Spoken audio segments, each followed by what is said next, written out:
जयपुर में वीर तेजाजी मंदिर में मूर्ति क्षतिग्रस्त करने में विरोध में लोगों ने प्रदर्शन किया। सांगानेर थाना क्षेत्र में स्थित मंदिर के सामने लोगों ने करीब 3 घंटे टोंक रोड को जाम किया। पुलिस अधिकारियों की समझाइश के बाद भी जाम नहीं खुला तो पुलिस ने हल्का बल का प्रयोग किया। दोपहर करीब 1:30 बजे पुलिस ने जाम खुलवा दिया। इससे पहले शनिवार सुबह पुलिस को मंदिर की मूर्ति क्षतिग्रस्त होने की जानकारी मिली थी। स्थानीय लोगों ने बताया कि शुक्रवार रात करीब 3 बजे कुछ असामाजिक तत्वों ने मूर्ति तोड़ दी। आरोपियों से जुड़ा एक सीसीटीवी फुटेज भी शनिवार को सामने आया। शनिवार सुबह करीब 10 बजे से लोग जाम खुलवा लिया गया है।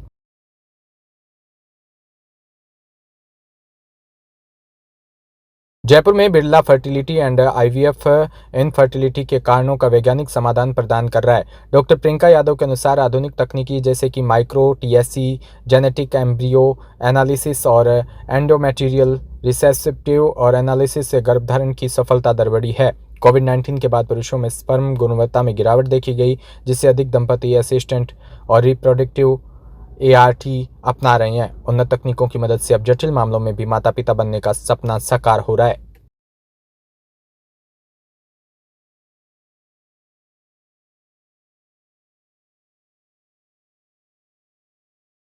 देखो, टेस्ट ट्यूब बेबी एक ऐसी प्रक्रिया है जो एक बहुत बड़ी ब्लेसिंग है उन लोगों के लिए जो बहुत साल से प्रेगनेंसी के लिए ट्राई कर रहे हैं, उनको नहीं हो रहा है। सबसे पहले तो हमें ये जानना होता है कि कारण क्या है जिस वजह से उन कपल को प्रेगनेंसी नहीं हो रही है।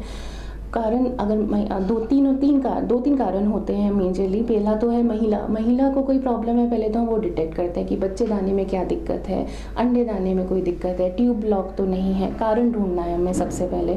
इधर हम पति का भी देखते हैं कि उनके शुक्राणु में कोई दिक्कत तो नहीं है।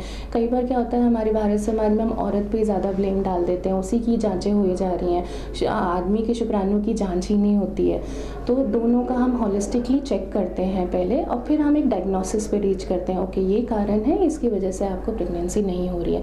तो उसके अकॉर्डिंग पेशेंट को क्या ज़रूरत है, इट्स ए कस्टमाइज प्लान हम प्लान करते हैं कि जितनी दिक्कत है उस हिसाब से हम उनका ट्रीटमेंट करते हैं। अगर सपोज़ किसी पुरुष का शुक्राणु की कमी है या बहुत ज़्यादा कम है या नील है, जो आजकल मैं बहुत देख रही हूँ, कोविड के बाद हस्बैंड्स का एजोस्पर्मिया रिपोर्ट बहुत आ रही है।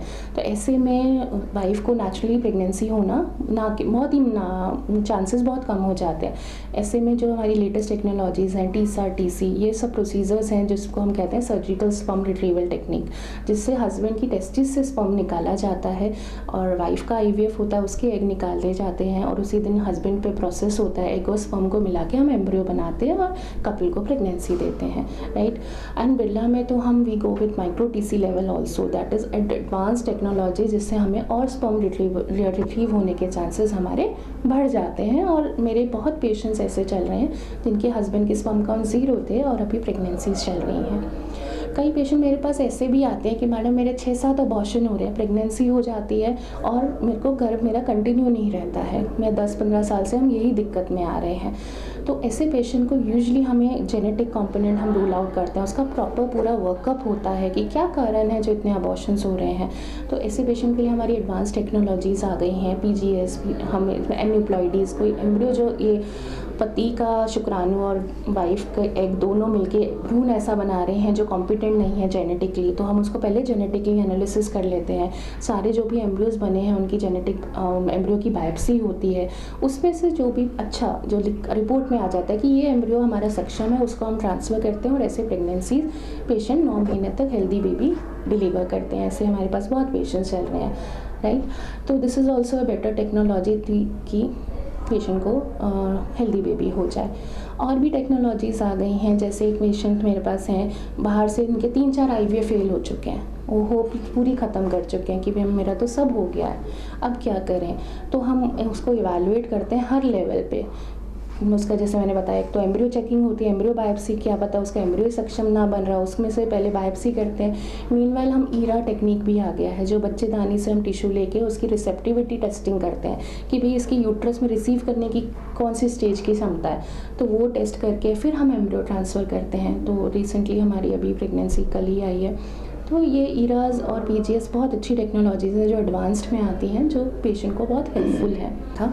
जो उनके परिवार में एक बीमारी चल रही थी तो वो कंटिन्यूसली चल रही थी, उसके भाई को भी थी, छोटे भाई को भी थी, उनका जो पहला बच्चा हुआ उसको भी ये दिक्कत हुई और वो चाह रहा था कि मैम इतना सब मैं अपनी फैमिली में बच्चे को देख रहा हूँ, मैं नहीं चाहता मेरी दोबारा जब प्रेगनेंसी हो यही प्रॉब्लम उस बच्चे में भी हो।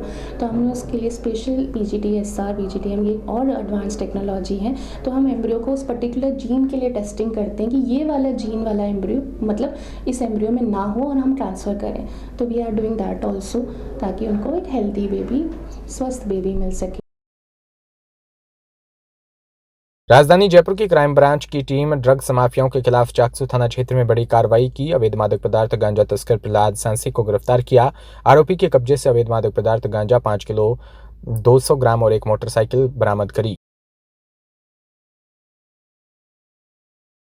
फुलेरा से खबर, जहां पुलिस ने करोड़ों की ठगी करने वाले पिता पुत्र निखिल जोशी और लोकेश जोशी को गिरफ्तार किया। आरोपी निवेश पर 60 से 80% मुनाफे का लालच देकर लोगों से मोटी रकम जमा करवाते थे। फुलेरा में ऑफिस खोलकर लिखित एग्रीमेंट के जरिए धोखाधड़ी की। आरोपी फुलेरा, जयपुर, दुदू, अजमेर, पुष्कर, किशनगढ़ समेत कई जगहों से लोगों को ठग रहे थे। ठगे गए पैसों से आलीशान मकान बना रहे थे और महंगी गाड़ियों में घूमते थे।